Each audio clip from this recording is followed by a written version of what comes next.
So I want to take a few minutes just to talk about kind of the other side of what we normally do, which is we always give advice around what you should be doing for your renewals. Well, in working with a lot of organizations, there's a lot of things that we hear that they say they're going to do or what they've done, which makes them feel confident that they're prepared for the renewals, that quite simply is not going to actually lead to a successful result, right? They're overly confident in the processes or the approach they're about to take for an end result that they think they're going to achieve through it.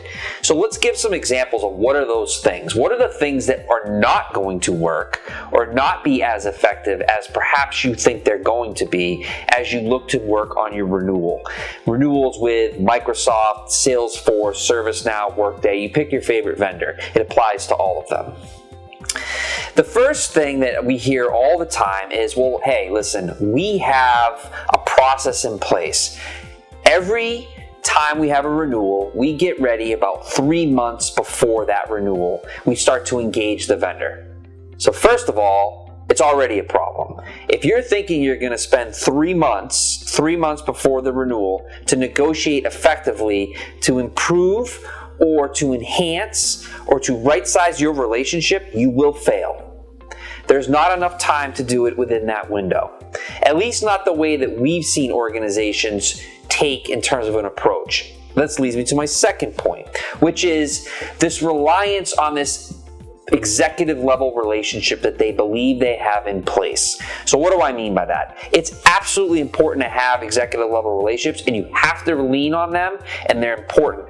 But if you think you're going to be doing that, calling upon that executive in a small window where you don't have leverage to improve your relationship, if this isn't a discussion that started a year before, if you're not start building the talk track as to what your expectations are through that relationship, it's really not going to move the needle. The other thing to think about is an executive relationship is a two-way street. The vendor, whether it's Salesforce or Microsoft or ServiceNow, again, any one of these vendors, their executives are very good at what they do as well. So don't think that they're not using those executive level relationships to their benefit. In fact, they are, right? It's part of their playbook. The other thing that a lot of these organizations do is they keep the relationship or the negotiation at the procurement or the vendor management level, right? And they try to interact with the account rep. The problem with that is, although it's a very important function and it needs to take place, it can't just be at that level.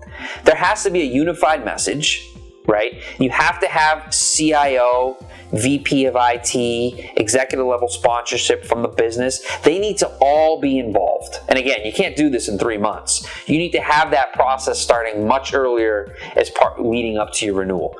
And it can't, again, just be procurement to account rep, right? It needs to be a unified message supported from the top, and it needs to be about the business. It needs to be about things other than just pricing, which brings me to my next point. You will fail ultimately if all you're focused on is reducing your price. If that's all you've talked about, and that's all that you've laser-focused discussions have had, you are going to fail, and here's why. Let's say that they do give you that additional discount. Great. But what's going to happen in 3 years? Because I guarantee you, if all you focused on was upfront price, quick wins, in 3 years, they will make up for it. Now, we've covered this ad nauseum, so I'm not going to spend too much more time on this.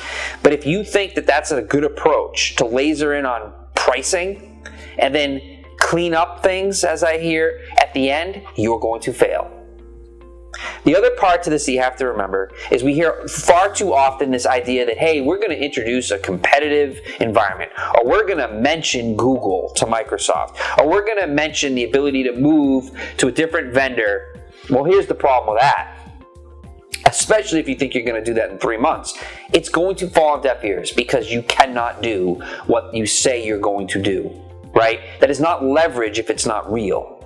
So you have to, again, if you're going to do that, if you want it to be actual leverage, if you want it to be an actual process that's going to bear fruit at the end, you have to start it much earlier. This is 18 months earlier.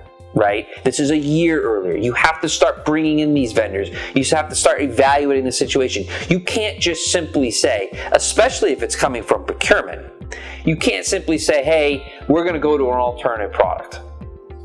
Great.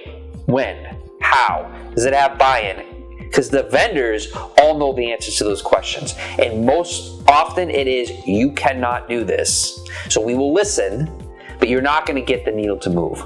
And the last thing, and it's important, you're not going to be successful if you're not thinking about your renewal in terms of what it's going to look like in 3-6 years from now. Because the fact of the matter is, every time you adopt more, every time you renew, you're significantly losing your leverage for the next time. And so if you're thinking about the next 3 years only, in terms of your products you need, in terms of the quantities you need, in terms of the relationship and the pricing, if you're thinking about it just in that context, ultimately in the big picture, you're also going to fail, or you're not going to have a renewal process as effective as it should have been. You have to think beyond 3 years.